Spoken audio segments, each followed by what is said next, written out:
Hello everyone, Mike Wilson joined by Adam Sparks, both of us as always of KnoxNews and Go Vols Extra. Here at Neyland Stadium, where Tennessee just thoroughly thrashed Kentucky 44-6.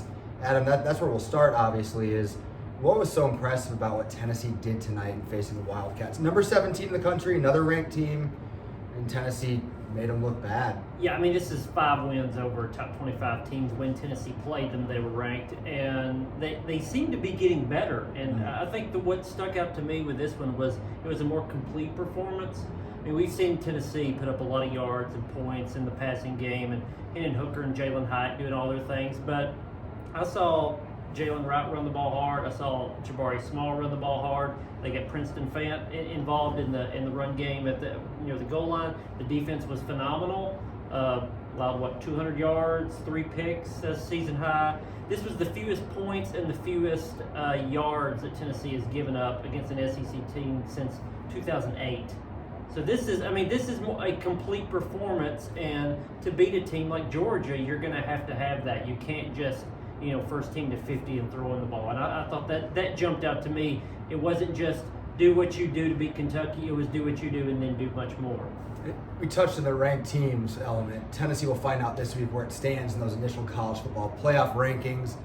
Resume probably is the best in the country, but is that resume enough to make Tennessee number 1 in those initial college football playoff rankings? Yeah, I'll be curious to see the psychology in this, because Tennessee could be 1. The resume says they could be. Mm-hmm. You could also, based on reputation and also just because they played really well, you could put Ohio State 1. Yeah. They look great in their game today. Georgia could be 1, defending national champion. In the games they played, they looked really good. So Tennessee could be 1, 2, or 3. I think I'd be surprised if they were outside of that. But if Tennessee is 1 and they're going to Athens, and then Georgia said, "Oh, hold on, that this is not the number 1 team. We're the number 1 team." On the flip side of that, if Tennessee has the better resume and they're 3 and they're going to 1 of a team that probably doesn't have as good of a resume, what kind of signals does that give? So I think it'll be interesting. I think both teams will say they don't care about those rankings. Behind closed doors, there's going to be messages within that. But there is the reality of that. Regardless of where those teams are ranked going into this game, the number 1 team is going to be established next Saturday in Athens, as well as the likely SEC East champion.